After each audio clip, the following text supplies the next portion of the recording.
welcome to episode 4 of the Coptalk podcast. I'm one of your hosts, Brent Berzicki, joined again by Jim and Mark Lambert. How you guys doing tonight? Good. How about you? Oh, well, from the stories we were talking about before we went on air there, I'd say that you win. But Jim, how about you? How do you know that wasn't me saying, good, how about you? It's this kind of camaraderie we have. Yeah, okay, Brent, no instant messaging during the podcast. That's all I got to tell you right there. Just another day in paradise. Oh, that's good. So we're all coming off of full shifts of what we actually do during the real life, and now we're going to go into try to answer a few questions. Do we have anything we want to hit first off for in the news? Anything get out of the way? Yes. Oh, we do. Yes. But is this an in the news? Is this an in the news funny thing or in the news serious this is just thing? a warning to everybody with burglaries. Huge rise of burglaries. It's with the economy the way it is, houses are getting broken into left and right. Just the weekend I read on the beat board, there were numerous home burglaries, but this one particular house got broken into. The people were away on vacation. They had guns and jewelry in their house, no alarm system, nothing. Somebody broke in, they took the jewelry, they took the guns. While they were in there, they figured they'd load up the BMW in the garage and take that just as well. So people, get an alarm system. They're dirt cheap. You go out, companies will put in a free alarm system in your house with a motion sensor, doors and windows. Cost you $29, $39 a month, 2-year contract, 3-year contract. They're all different. Pick and choose. Get an alarm system, because if these people had an alarm system, if they took the precautions of first, they had an alarm system, people aren't going to spend a lot of time inside the house with an alarm ringing, especially a monitored one where they know the police are going to be called. Number 2, if they had a safe where the guns or jewelry could have been kept, they would add their property there. You got to take extra precautions in this day and age. Even if you get one of those small safes, like, if you ever go to vacation, a lot of hotels have safes in the closet. They're bolted to the studs in the wall. They're an electronic safe. You could put your jewelry, valuables. When you leave on vacation, you put your car keys, valuables, whatever in there. No one's going to get it. So you could avoid a nightmare like these people just by taking some simple precautions. There, I got that off my chest. I got a question. Go, Jim.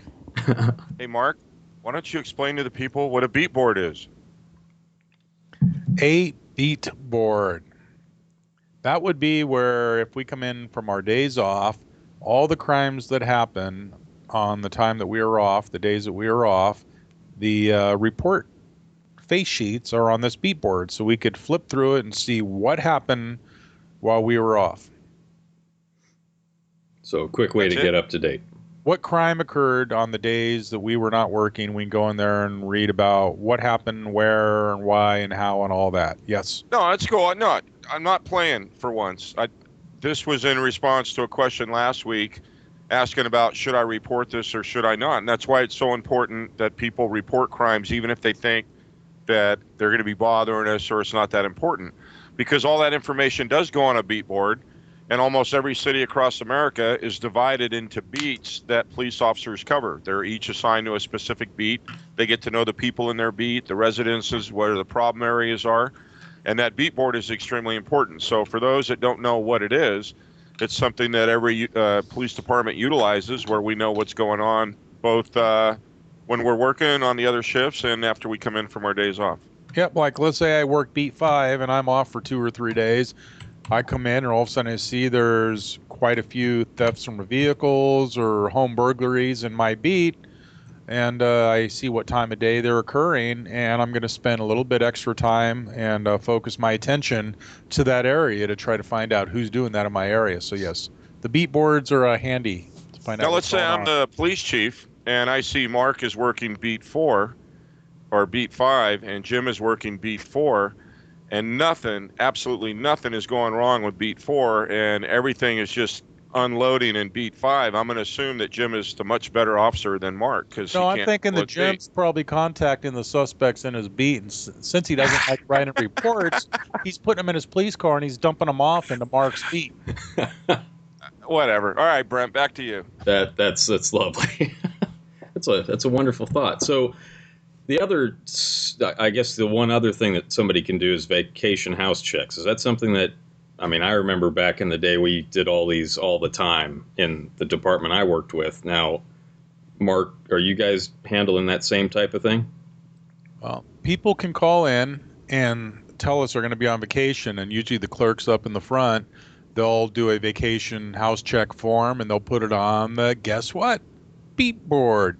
And so the officer jotted down in his notebook the dates that these people are going to be gone, and usually does some extra patrol past the house. And on the vacation request, vacation check request, you could put down what vehicles should be in the driveway, if there should be anybody checking on pets or anything there. So that way the officer drives by, and if there's not supposed to be cars in the driveway and he sees cars there, it's going to cause them to run the plate or stop and check it out. So yeah, people could request it. They put it on the beat board in the officer's the briefing room, and usually the officers get the word to go check on the house. Brent, can I say something? Sure, Jim. Go right ahead. Thanks, Brent. No problem. Just capping on what Mark said. When I was young, I used to look at vacation house checks being a total pain in the butt, and because they were boring and anything but what I really wanted to do, which was go out and arrest people. But as I got a little older, I realized that, hey, if I was on vacation, I definitely want the officers in my city swinging by a couple times just to make sure everything's cool. However, nothing can beat having a neighbor or two watching your house while you're gone, because they know who belongs there, who doesn't. If an officer is completely strapped with investigations or a fatal accident or something that requires a lot of follow-up, the last thing he's going to be able to do is break away for a vacation house check. But if you leave emergency numbers with a neighbor on either side, and I've had this happen hundreds of times, we get a fire or something unexpected in the middle of the night, and the neighbors come over and they say, hey, this is the Smith's house. They're on vacation in Hawaii, but this is the emergency number for them.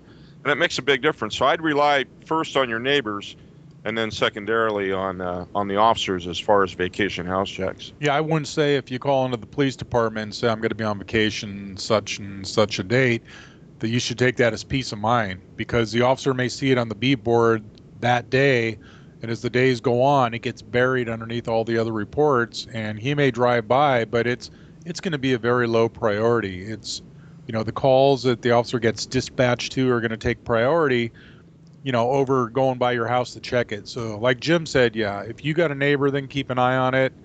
Look out the window, check on things, get your mail, stop your mail, stop your newspapers if you're going to be on vacation, so it doesn't all pile up. If a thief's driving through a neighborhood and he sees 6 newspapers stacked up in your driveway, he knows you're not there. So stop your paper delivery, stop your mail delivery while you're gone, or have a neighbor pick it up. And, the neighbor's going to be the best security for you. That's a lot of hassle, though. So, getting all the paper and the mail. I say people just don't go on vacation. Stay home and watch your house. That's what I do. Well, some people don't live in paradise like you, Jim, where you're on vacation every day. Oh, he has yeah, but Mark, beachfront most property. People don't live in a gated community either, so there. Yeah, that's true. I don't. But one of the 3 of us, seems to believe that 95% of the population does, but he's sadly mistaken. Well, I'll have to talk to the third of us. I guess I'll have to talk to that guy, because he gets vacation house checks. So, to sum it up, though, vacation house checks, the resident's going to have to call the police department. They're going to have to ask them if they do them. If it's a bigger city, more than likely the answer is either it's going to be done by probably a police assistant or somebody that's not an actual officer, right? Some departments use their CSOs, community service officers, to drive up to the house, go, check the doors and windows. And other departments will just put it on the beat board and hope that the beat officer sees it and does the checks. But if it's a jumping night, you can guarantee that thing's right at the bottom. It ain't gonna happen. Right. So between alarm system, neighbors, vacation house check, I mean, is there anything else that we can add to that? Yeah, well, if you got a 140-pound Rottweiler in the yard that a neighbor feeds once a day, that might help too. And hasn't eaten your neighbor. Yeah, that's probably Yes. a good thing. So, Hey, all right, we've well, got a bunch of people living in RVs over at behind Walmart. Maybe you could hire one of those people to move their trailer into your driveway and kind of be a live-in care sitter for your house. You could probably put an ad on Craigslist too, saying I'm going to be gone on vacation for a month. I'd like to hire somebody to come stay in my house and watch it for me. I do believe that's going to come into our online safety episode that we're going to have eventually. But The people of Walmart. yeah, well, that's a episode or two right there in itself. So You might have to change the rating if you post the pictures of that, though. yeah, but that's not like we're not Not that saying we got don't anything like. against Walmart. I think that's where Jim does most of his shopping, but there's some funny things going around on the internet about the people of Walmart. I think it's a TV show, isn't it? No, Dude, not, what not is that. funny about a very large woman wearing a thong in Walmart? I don't see the humor in that. Or the cross-dressing man that's walking through the aisle in his camouflage dress. I mean, Hey, you Some can't, people have issues. and some people are okay with that. well, kind of looked like Brent from behind, but I wasn't going to say anything. Ouch. That's wrong. That's what we get when everybody works all day. That's right there. That's the Yes, type of yes. answer that we get. So, other than that, do you want to Mark? Do you want to take a quick minute to talk about that book that you were finally published in? Oh, Just to let everybody know what was going on with that. I did a post on the site, but if you just want to sum it up in a couple quick seconds here. there was just a contest came out through Police Writers Group. What is a hero? And they wanted people to write in and just give their spin on what they thought a hero was, and it could be anywhere from a family member to somebody that somebody idoled, a fireman, somebody in the military. It could be a relative, just a father. Somebody, somebody's father was a hero to them. And I started thinking that the main reason I got into police work was because of Jim. I went on a couple of ride-alongs with him, and I caught the bug. It was very exciting, and I caught the bug, and Jim helped me out a lot. I became a reserve with my department, and then they hired me full time, and it was all basically based on Jim. And we've been through a lot together from writing this book. Two of my friends were shot and killed at my police department, and Jim was up in the helicopter during the funeral doing the missing man formation with a helicopter while I was on the ground standing on the front line with everybody from my department 2 different times. And it just very touching. And Jim's the one that pinned the badge on me when I graduated from the police academy, so he was my hero. I got into police work because of him, and I wrote a story on how I thought Jim was my hero.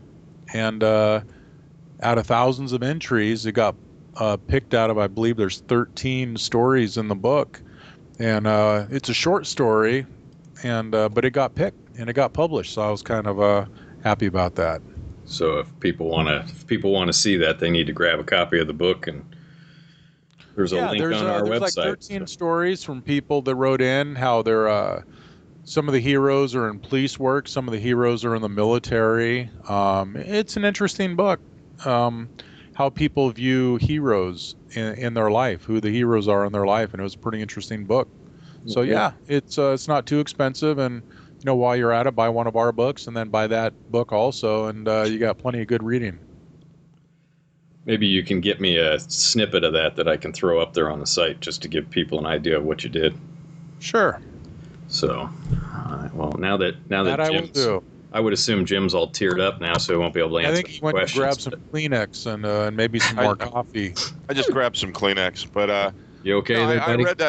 I read that book. I went over to Mark's house for Easter with the rest of our family, and it was cool. I mean, I knew Mark did that a long time ago. He sent me the article, and I've always had it on my computer ever since then. And once a month or so, when I start getting friggin' frustrated at work, I'll look at that, and it's awesome. I'm very humbled by it and honored. And Mark, it was very cool. But I got to say, I mean, I'm almost towards the end of my career. I've had a blast the whole way, but one of the toughest days to ever beat will be the day that you graduated from the academy, and I got to give you your badge that you were going to wear in your city. It was awesome, and people will say that, I want to get into law enforcement to help people. And, yeah, that's one of the reasons. But there aren't too many jobs where you don't know what you're going to be confronted with every day, but the camaraderie of who you work with just makes it second to none. Working with a great group of guys and relying on each other and knowing that people got your back, it's incredible. I mean, And I when don't care what happens. If anything happens, they'll put their life on the line for you. That's just how tight of a group and how close you bond when you're working in a situation. Everybody knows. Like I said, we lost 2 officers at our department that were shot and killed, and everybody knows. Every day we pin the badge on and put the uniform on and go to work, that could happen, and that's why we have such a close bond with each other. Yeah, I can even say that same camaraderie is there, even as a reserve as I am. I mean, we were talking about this the other night we do this all for free too. So on top of that, you have that same brotherhood of being able to call somebody anytime that you need them and they'll come and help you. But let alone it's just an additional thing on there. So it's a pretty incredible group. It is. And if you want to read that book, that story I wrote, it's on our website, What is a Hero? And Jim, yeah, you did come over for Easter, and that reminds me, the 2 brass candlesticks and the sterling silverware that you took, I need that back as soon as you can. Dude. Oh, so you think I took it? Why don't you check with your little grandson, dude? All right, he's a 2-year-old terror. Put that kid on a leash. It was at your place setting. Yeah, and it was during a vacation house check too, so you're pretty much guilty. Hey, if you ever get booted out of police work, you need to open up a hot link stand, because yesterday I had to work 12 hours overtime out on the river, and I made a couple of hot link sandwiches out of those things. Oh my God, those were incredible, dude. I've been telling my wife, over by my house, it was a failed drive-through coffee shop. The past 3 times it opened up, it's failed every time. There's dual drive-throughs. It's a small little corner building with 2 drive-throughs. I want to put a sign on it saying drive-through dogs and open up a hot dog and hot link little business there. I'm thinking, you drive by Casper's, I don't care what time of the day it is, they have a line out the door. I don't care if it's 11 o'clock, 2 o'clock, 4 o'clock, there's a line out the door. So drive-through dogs, and I'll do that with the hot links for you, Jim. You going to come and get some? Yeah, I'll come every day. Cool. You can sell copies of the book. Yes. Well, speaking of the book, let's answer a couple of questions. All right, so we got looks like, let's see, 1, 2, 3, 4, 5 questions. If we can get through them all tonight, we will. If not, some of them will go on to next week. Number 1, probably the biggest question we ever get asked, I know it's one of the big ones for me, is I was just pulled over for speeding. What should I do? You mean besides slow down? Well, I would say besides stop for the officer would be number 1. But so you're pulled over. What should you do? What should you do in the car when that cop just pulled you over? I say slam on the brakes so the cop rear ends you, and then you've got a suit against the city. That's only if you're driving. No, that's only if you're driving a Toyota Prius. So.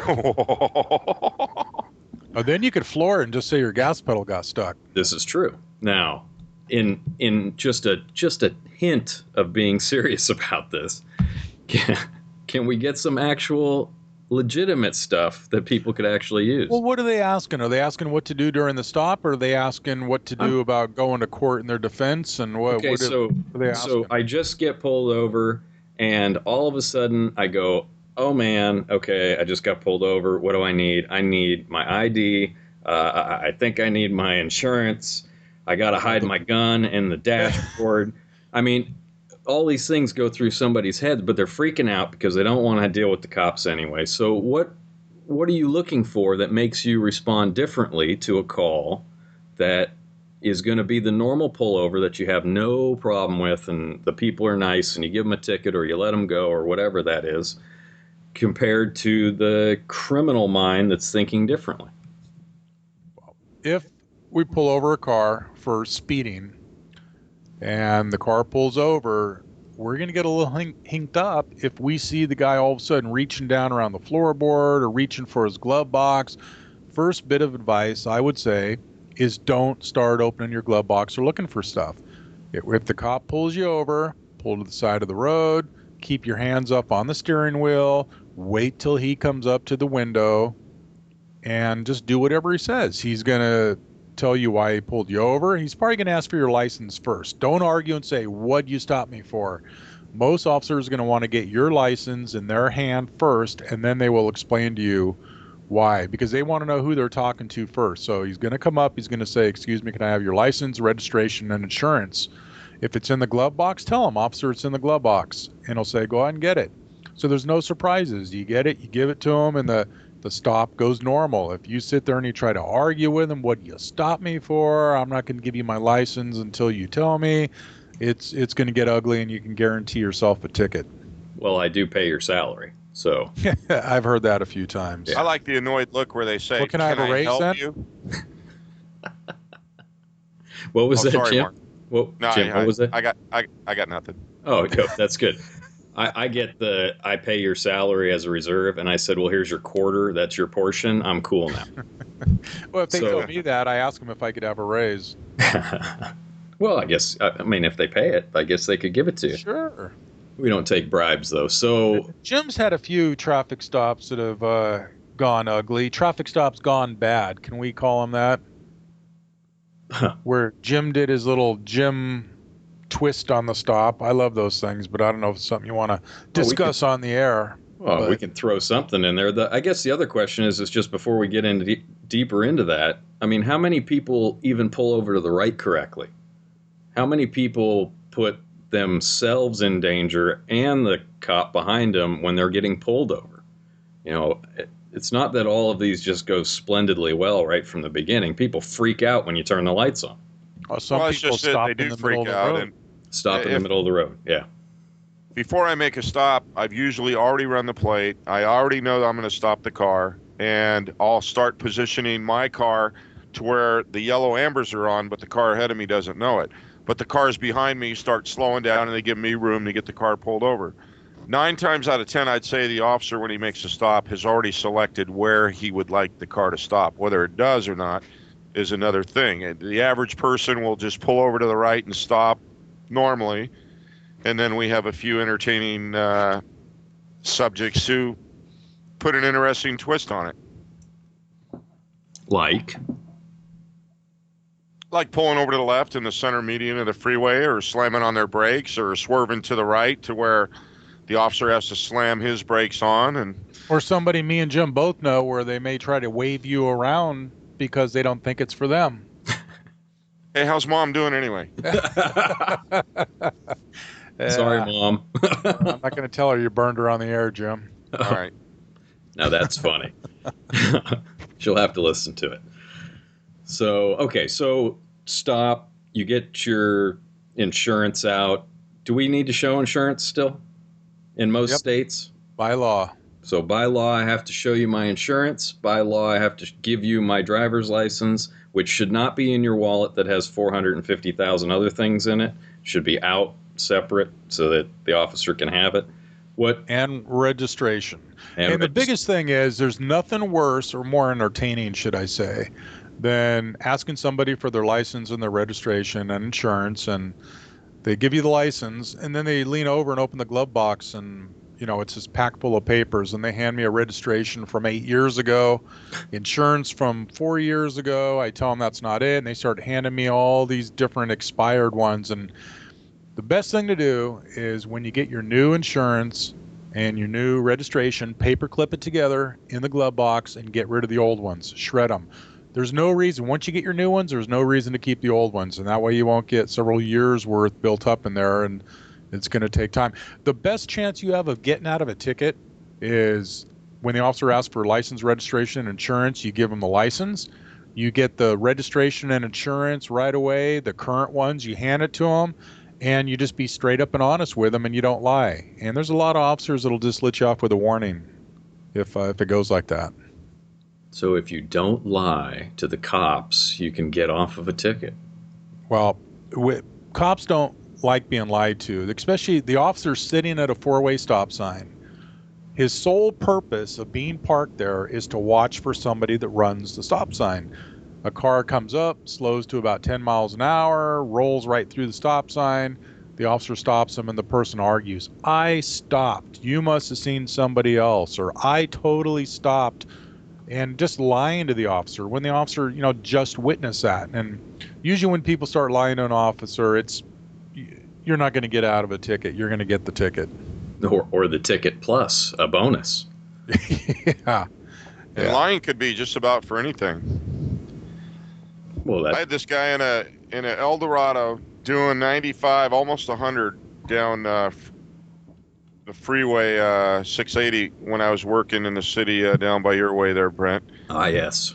And I stopped this guy and he pulls over and he immediately tells me that he's rushing to the hospital because his wife was just involved in a major accident and he didn't think she was going to make it. So I said, man, that really sorry to hear that. So I get his ID, and if it was true, I was going to actually let him off because, I mean, that's pretty traumatic, but you don't want him causing an accident and getting there either. But we had just gotten the cell phones, and I called John Muir to confirm that so-and-so had been involved in a serious accident, and they said, what are you talking about? It's slow tonight. We're all sitting here playing cards. It's just the ER is empty. So I went back to the car and I said, hey, I think your wife's going to make it, but what's your home phone number? And he gave it to me. So I called the home phone and the wife answers. And I said, hey, are you okay? Told her who I was. And she says, yes, why? I said, well, your husband said that you were dying at this hospital because you were just involved in a major crash. And, I wanted to confirm that that was true. And she just went off wanting to know where that beep was and what he was doing. So I said, here, hang on, you can talk to him. So I took my phone back to his car and I said, hey, your wife wants to talk to you. She made a miraculous recovery. And the look on his face, he goes, tell her I'll call her in a few minutes. It was awesome.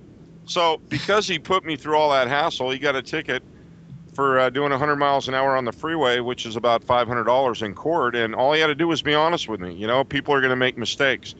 If you're honest about it and you're polite and you hand me that license, registration, insurance, all nice and neat without opening the glove box with 40 tons of paperwork falling out, I'm going to seriously give you a break. But if you've got to sort through all that crap and I've got to look at your registration with Burger King burger drip on it and everything else, you're getting a ticket. Well, that's good. That sums it up. There you go. Honesty. Not that there's anything wrong with Burger King. No, or registration like that. Yes. So, but I mean, the worst part is you have all that junk in your glove box. You open it one day, you have the window open, all your personal information flies out the window, and people are over burging your house the next day. But also telling the truth, there should be a limit on telling the truth too. Like I pulled over a car when I was in Motors, and the guy was speeding, got him on the laser, pulled him over, and he goes, "Wow, just on a rush to get home from work real quick." And he didn't have insurance and a couple other things. So I wrote him a ticket. I went up, gave him the ticket book and the pen to sign it. He goes, "Officer, I just got to be really truthful with you. I'm on my way home from work and I'm in a hurry because I had an accident in my pants." And right about then, the wind shifted and I could smell the accident in his pants. So that was something he really didn't need to be that truthful to me about. But he did get a free pen out of the ordeal. Because you let him keep it? Yeah, I wasn't going to take the pen back. So there's some things you don't have to be that truthful about, but we do appreciate honesty. Yeah, well, hey, at least he was honest. That's true. I would have written a ticket. He did. He got a ticket, but he got the free pen out of it. You wrote him a ticket for that? I was kidding, dude. He didn't tell me about it. He told me he was speeding on his way home from work, and I went back and wrote the ticket. And when I went up to have him sign it, that's when he wanted to do the confession. But the ticket had already been written. I already handed it to him, and so so be it. After the ticket, now we know what he used. Now we know what he used the ticket for. Yeah, probably. I never did go to court on it though. So would you? I would have loved to have gone to court on that one. So what was the exact excuse, sir? So, all right. Well, just to sum it up, then, honesty, have your stuff in some semblance of order at least, and I mean, other than that, it's just Keeping your hands on the wheel initially. Don't be digging around for stuff. No furtive movements.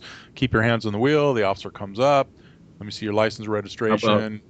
You hand it to him and do whatever the officer says. Don't how about be rolling down your window? How about turning your car off?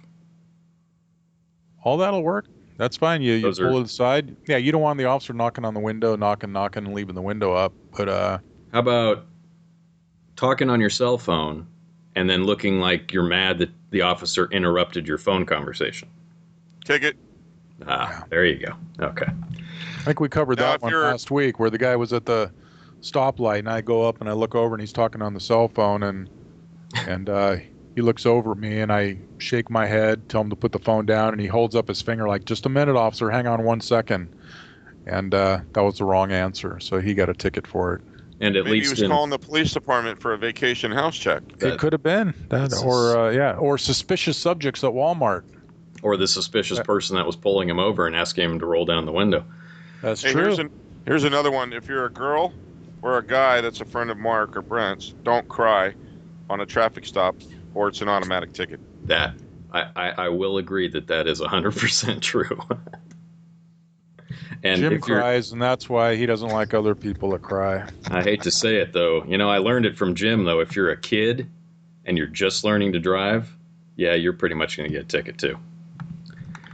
So I remember many days that we worked together that were interesting. So And that was what, 20 years ago? oh man, let's not even go there. So And the thing that hasn't changed is you can't fix stupid. yeah, and my crummy attitude apparently. So Can't fix that either. So question 2 is really just an addition to question 1. It's I just got a ticket for no insurance. So this stop, you find out that the guy or girl has no insurance. Now what does that person do? Or what do you do? Or what do you tell them? And then what do you tell them to do? What should they do? Yeah, what should they do? What they should do is go out and get insurance right away. And then when they go to court, take that insurance into the courtroom and say, Your Honor, I'm sorry. I know it was a serious mistake, but as soon as the officer notified me, I went the next day. Here's my insurance policy. It's valid through whatever, and I apologize for taking up your time. And the judge may take that sincerity into consideration and dismiss it because you have insurance on your car immediately following the date of the stop. But if you let that slide for 2 or 3 weeks and the judge is assuming you're driving every day and that you didn't have insurance, especially at the time that the officer ran you out or stopped you, then that's a hefty fine. Okay, so you're Brent, and Brent rides his motorcycle way too fast. He's been pulled over like 80 times, and I can't actually get insurance. So I get a ticket for no insurance, and now I go to court, and I'm at court, and the judge, Your Honor, I just got a couple tickets, and I'm honest, but, I just can't get any insurance, but I really need to get to work. And then what's the judge going to tell me? He's going to say $300 is 90 days good enough for you to pay. If you had priors for stops and you show that you're an irresponsible driver, he's probably going to suspend your license. And you won't even be able to walk out of the court, right? Nope. So you're pretty well. Excuse me. They'll do things like that sometimes in the court. When a judge suspends a driver's license, they'll have officers watching the parking lot. And if somebody goes out and gets in the car and drives away, they stop him. They impound his car for 30 days. And they could arrest him for driving on a suspended license. So then technically, don't play that game. So technically, all you can do is walk out of the courtroom. Yeah. Like Jim said, if you get insurance right away, the judge, they may not dismiss it, but they'll reduce the fine, and they'll say, hey, I'm glad, the judge will say, I'm glad you got insurance. Because if you go to court for no insurance, the judge is going to ask you, do you have insurance now? And if you say no, you're out of luck. You're and done. It's very expensive. It's like the second offense. If you get a ticket like the second time, it's $500 to $700. I mean, it's outrageous. Now, this is. I mean, we're only talking because we know California law, but I would assume other states probably have very similar situations. You either have to have auto insurance, or you have to have enough money where in the bank showing that you have enough you have money to pay in case of an accident. So you basically write your own rider policy or whatever. Right. All right. Well, I think that covers that one. On to question 3, which is something that Jim and I probably have a little bit of experience with, since it has to do with parties, and more than likely these parties have juveniles, and we used to have a sergeant that, well, let's just say, was a little bit crazy about juvenile parties. So I just got a ticket for our party being way too loud. What do I do now?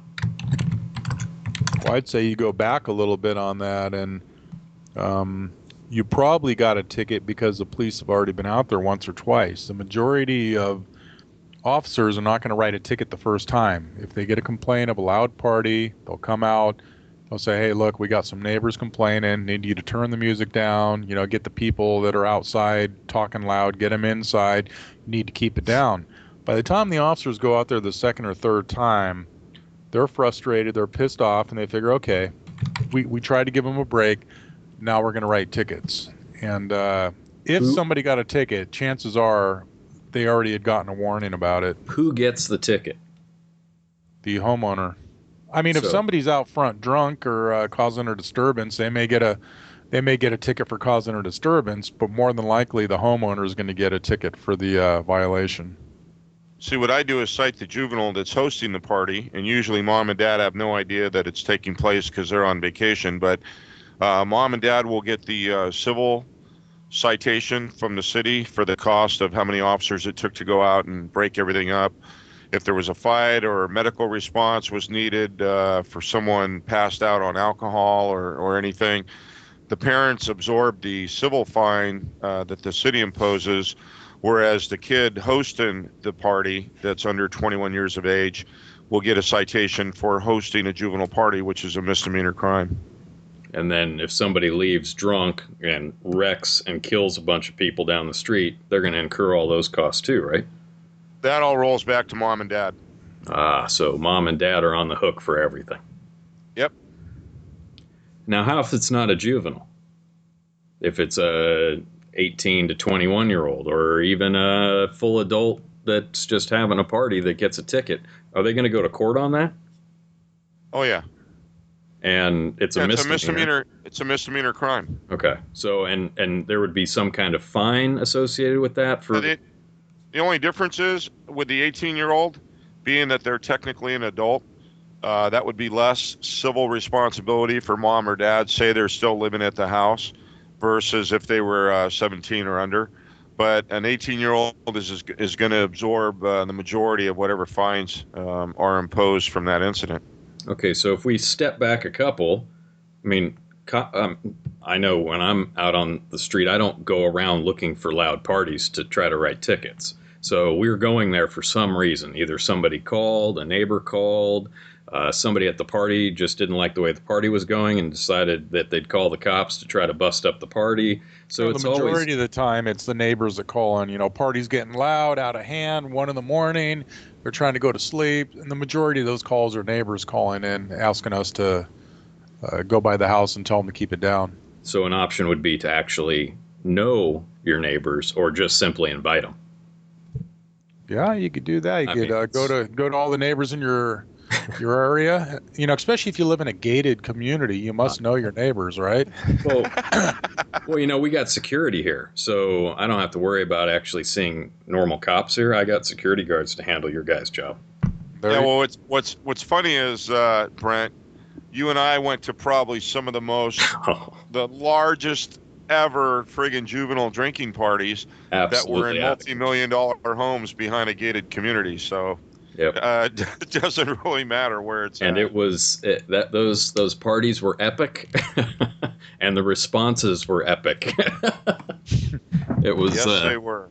It was a sight to behold. It's something that only that one sergeant at the time could ever recreate, I believe. Looked like a full-blown SWAT assault, huh? It was absolutely. There was no question. Dude, I think I got more SWAT experience chasing 15 and 16-year-old kids out of a backyard than going to San Pablo and going after friggin' parolees. I can definitely tell you that I have definitely set up more perimeters on juvenile parties working that working in that city we did than I ever have in any of my other reserve work.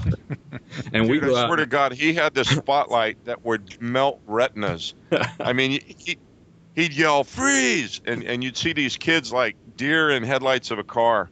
And the first thing they want to do is cover their eyes because this thing's making their skin melt off their face. That was pretty incredible. Traumatizing these poor young kids. And the interesting part about that is, at least in my opinion, he was one of the better sergeants we ever had. Yeah. Everybody's got their own priorities. It was. You know what's scary is a lot of those kids went on to become police officers. I wonder why. They were scared completely straight. And now they have vendettas against juvenile parties, right? I got to tell you, if I have some crazy sergeant chasing me down through the backyard of a house with a spotlight that can burn my eyeballs out, I'm going to change the way I do things. It's just going to be the way it is. All right, so let's move on to number 4. So question 4, which actually could come back and hit on question 1 too, is I just got a ticket for tinted windows. What should I do? And I guess my question on this one to add to that is, how are you going to know I had tinted windows? What happens for the officer safety side of it, so that we hit on that, and really any other points? I mean, I know we've got some cool tools that we can use for tinted windows, but there's also, well, it's pretty obvious. I mean, when someone has tinted windows, I know there's different shades of tint. There's the, limo tint or blackout tint, which is really obvious. And then some people think they could put a lighter tint on it. It's pretty obvious. When a stock window, you could see obviously no darkening at all.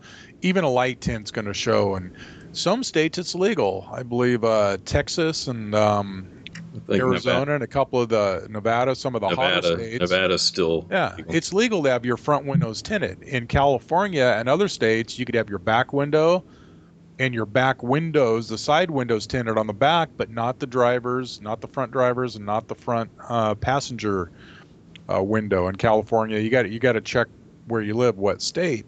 But it's illegal to have any tint, and it is a fix-it ticket. The officer can write you a ticket.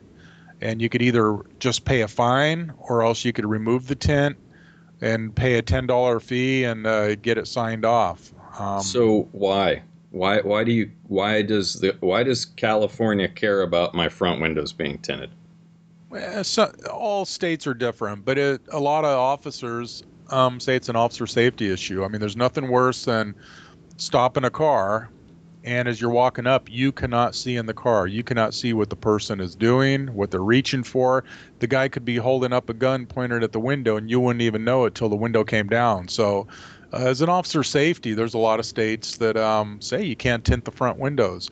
Another thing people really don't realize is they get their very cool red car, and they throw their big giant rims on it, and they say, I'm going to put red window tint in the back window and back windows and to make it look cool. And when we pull them over, they try to tell me, hey, I don't have the tint on the front windows. It's just the back windows.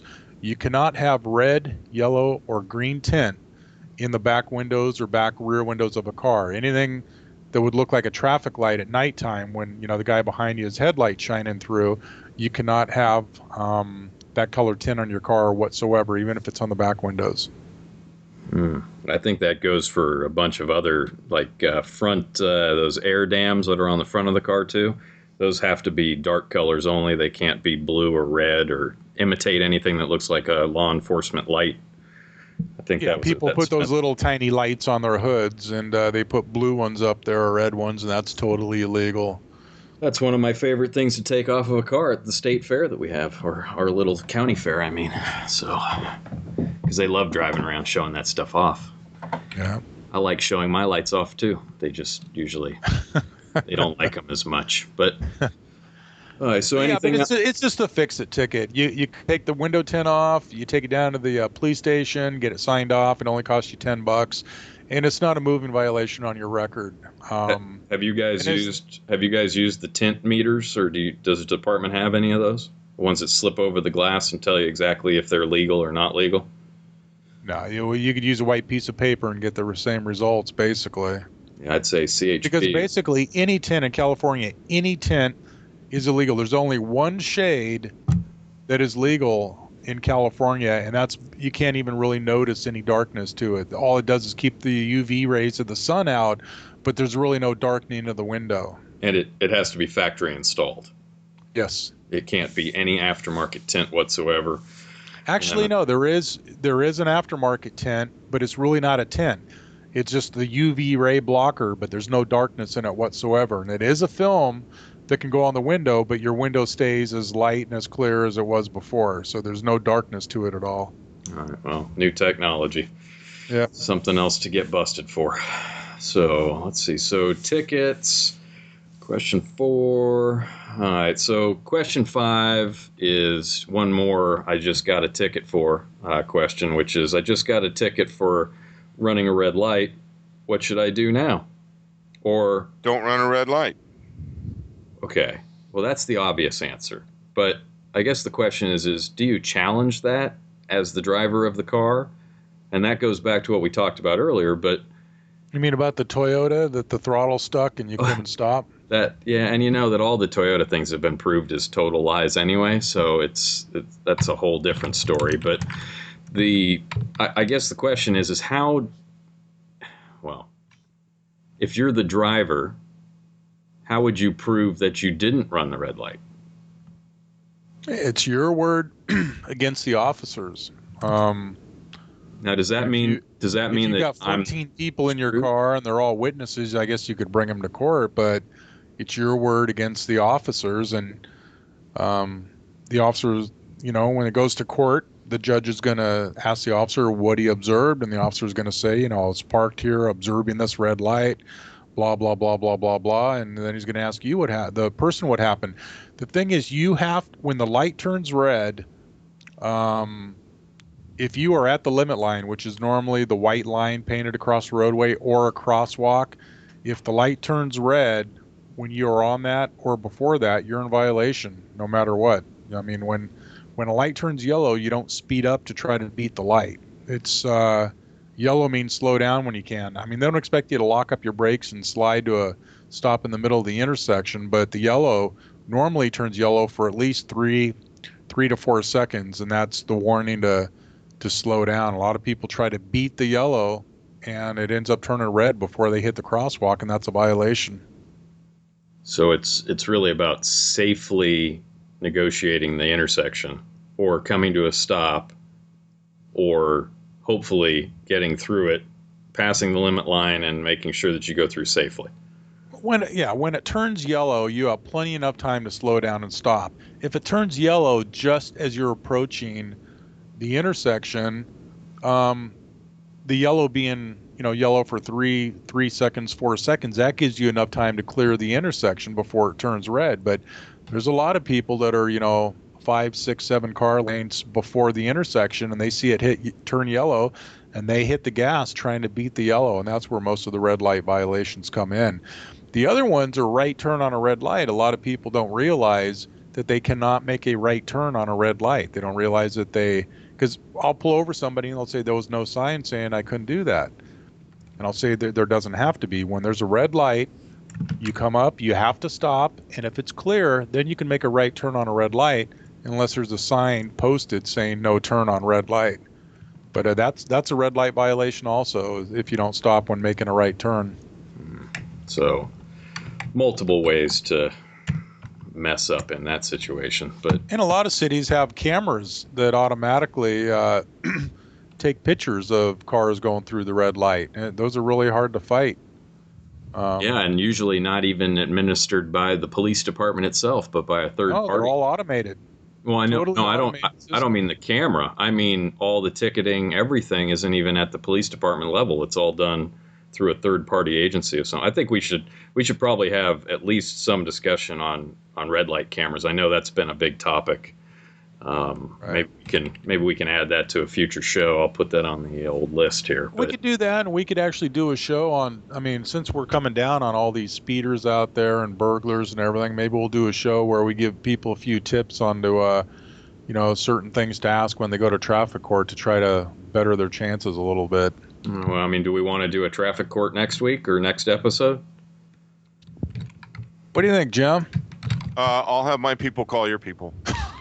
At least you didn't say I got nothing.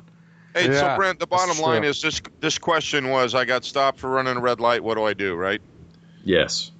Okay. Basically, as with any citation that you get, you're going to get a notice from the court about 3 or 4 weeks down the road with a court date. You're going to go to court, and the officer's not going to be there. It's going to be your opportunity to go before the judge, and he's going to say, how do you plead, guilty or not guilty?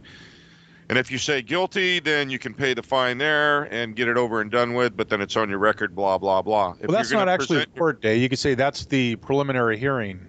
or the preliminary hearing. Yeah. If you want to If the officer contest doesn't it, show up for the court date, you win. but that's not on the first appearance. The first appearance, they have a chance to plead guilty or not guilty. Right. If they plead not guilty, then the officer is subpoenaed for a few more weeks down the road, and that's when the person will appear with the officer in front of the judge. And the judge will have the officer explain his observations. Then he will turn and ask the driver of the car for his side of the story, what happened, and then he'll make a determination. But in answer to the question, what do I do? You're going to get a notice in the court, and you need to pay attention to that court date and either appear. You have to make a decision on it. Hey, I'm going to make this go away. I'm just going to plead guilty, or I'm not.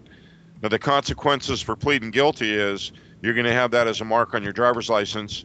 Your insurance is more than likely going to go up, and I don't know how much the fines are, but they're not cheap. $400 something dollars Wow.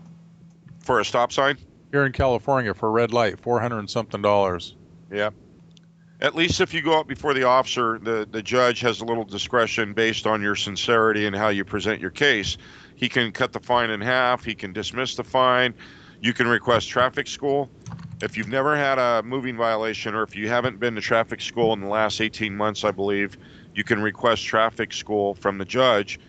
And if you go through traffic school, that means that you don't have to, that's not going to be on your history, the point on your license. So You could work it off through volunteer work too. They got a whole list of places you could go volunteer and work off the fines that way.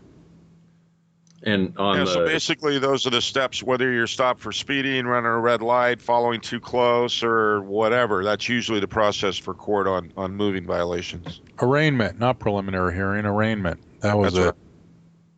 right. I'm glad we have a bunch of lawyers in the room. That's another thing. Some people bring a lawyer into traffic court. And we always kind of laugh at that when somebody brings a lawyer to traffic court, because it really doesn't do a whole lot of good. But hey, if you want to waste your money and do that, so be it. Yeah. No Hey, kidding. speaking of laughing, American Idol's almost on. So, Mark, you got anything in closing for this week? I got nothing. That's my line. I think we're gonna have to swap that line throughout the next few shows. Well, I got a quick little something, because I saw this on the internet, and it's very true. And we wrote a book 10 something years ago that said, hey, if you do this, this, and this, chances are you're going to get a break. If you're going 10 to 15 miles an hour over the speed limit, chances are we won't give you a ticket because there's leeway. But what this whole internet article addressed was the failing budget crisis that so many departments are in. And I hate to tell you this, whereas an officer would normally use discretion and be liberal with warnings, they're now writing tickets for 5-6 miles an hour over the limit, and for the slightest mistakes that someone might make in a car. And although 10 years ago it's not something an officer would write a ticket for, they very more often than not give a warning. In this day and age, regardless of what your excuses are or how you do things right on a traffic stop, because of the way the budgets are and because of the way cities are looking at obtaining every dollar possible, they're ordering their cops to go out and write any ticket possible. I mean, we're under orders to do that, even if it's something we don't want to do. So that's something to be aware of, to even drive more safely as far as speed limits, stopping, not following too closely, because it's almost out of our hands now. If you blow it, you're probably going to get a ticket, and they're expensive. But if you do use the accident in the pants excuse, you might get a free pen. Well, I won't agree with the accident in the pants thing, but I will definitely agree with Jim on this article. I think I read this article. I've actually heard this statement out of the mouth of the people that actually write the most tickets in our state. And they were basically directed to do that. So that's 100% correct, and they are writing tickets like madmen out there. So, Oh, here's one last thing. No, you said you got nothing. This is to save people from getting another ticket. I was coming back from racing motocross last weekend, and we're coming down the freeway, and way up in the distance, I could see the flashing blue lights of the highway patrol on the side of the road. And as we're coming up, I see a second trooper waving people with his arms, move over, move over, move over. The right lane wasn't blocked or anything, but he's telling people to move over, so everyone's trying to go over. One vehicle didn't. They just blasted right through in the far right lane, right past the trooper that was given the ticket on the side of the road. Next trooper jumped in his car and chased him down. And it's a new law in California. Here I am a cop, and I didn't really even know that much about the advance warning of it. But if there's an officer on the freeway giving a ticket to somebody right on the shoulder, cars that are approaching in the far right lane either have to move over a lane if it's safe, or if it's not safe, they have to reduce their speed by at least 20 miles an hour and slow down, or you can get a ticket for it. It's a new law in California. It's not only California, too. I think that actually started either in Florida or Texas because of the safety issues. Well, there was multiple officers killed on the side of the road, and we've actually had that happen here in California with a few guys that have, I think they just got killed probably late last year or early last year, just literally sideswiped right off the side of the freeway. So yeah, but there's a lot of people that don't know about that. You either have to very visibly reduce your speed and slow down, or you have to move over a lane if it's safe to do so. If you just maintain your speed, the sad thing about that, you didn't know anything about it, and you're a cop. This is the first I've ever heard of it. It's like the blue light law that we ride out on the river. When a cop boat has its blue lights on, whether it's Coast Guard or sheriff, boats approaching are required to slow down to no wake speed within 300 feet of the boat. You think anybody knows that? They bomb by us throwing a 4-foot wake, within 30, 40 feet of our boat. And the first thing we're doing is breaking loose from the boat we originally stopped to go write a $500 ticket for the blue light law because it's so dangerous. But, if that's true, I haven't heard anything about that. But if that's true, people need to be made aware of it. Oh, you can go online. It's there. It was a new law that was passed in January of this year. One of the new laws. Yeah, I'll try. How am I supposed to know that? I don't go online. I'll try to find it. Since I'm the only one who actually goes online, I'll try to find it and post it on the site. There you go. The only other law that I know of that nobody seems to obey at all is the when it's raining or your wipers are on, your headlights are on in California. Right. Nobody does this. If your headlights are on, or if it's raining, if your wipers are on, your headlights have to be on. Right. But that doesn't count if they're on intermittent. If they're on intermittent, you're okay. But if you have your wipers going at, the regular low or high speed, you have to have your headlights on also. There's a lot of people that don't do that. I just flash my headlights when the wipers go. Yeah, it sounds like you, Brent. Hey, these people that live in gated communities, I don't know. I wonder about it sometimes. I look like a cop. Hey, you want to save yourself $600? Don't pass the school bus when it has the little red lights flashing and the little stop sign out. Now that is, we could probably do big bucks. We could do a whole show on the things that you shouldn't do so that you'll save money. Why don't we do that? Why don't we, one of our upcoming shows, why don't we do a little known traffic violations that are going to cost people a lot of money? Yeah, I think that's a great show topic. We'll take that one. So, all right. American Idol is on. I dare cut into. If I miss Judge Judy, you can miss American Idol, okay? American Idol is on. As long as nobody's watching episodes of Cops, we're all good. So you guys ready? We can wrap this up then? It's a wrap. Hey, you seen that show, The Policewomen of Maricopa? Oh, speaking of rap, wait a minute. I didn't. Next show. Hey, no. I didn't hear our intro music when we came on. You don't get intro music. I put it in afterwards. Oh, okay. It's called The Miracle of Technology. Okay. It's just like I can use Photoshop. Because I like that music. I thought we'd have some exit music too. Well, we'll have exit music, probably. Speaking of rap, Jim does rap. Jim can rap. Give us a little. Speaking of technology, give us a little Indian rap, Jim. Mark doesn't even know how to friggin' text. Jim, give us a little ending wrap. I'll You know save it what? for the next show. I think with that, I think we actually will wrap it up. It's a wrap.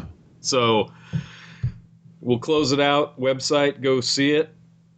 Coptalk.info. Hit that Ask a Cop section. Ask us questions. You can use Twitter. You can use email. You can just get us the questions however you want. We'll answer them on a weekly basis. Yeah, and please give us feedback. Let us know what you think of the show. Any suggestions? Any topics you want to hear? And if you're like we said, micro with dirty jobs. We need your input to keep on going. well, And don't go on vacation. Stay home and guard your house. And if you're slow down, don't run stop signs. And don't wear a thong to Walmart if you're over 400 pounds. Yeah, I don't even want to end on that. So if you are subscribed via iTunes, please write us some kind of, plus, minus. We don't care what you write. Just put up something pluses in there. would be nice. Okay, fine. I'm unbiased when it comes And if you're going to give them a choice. So basically, one more show. We'll see you guys next week. Next week, maybe we'll hit on radar detectors, run into a little traffic court, talk about some stories from the book, and we'll see you guys next week. Stay safe. Stay safe. See ya.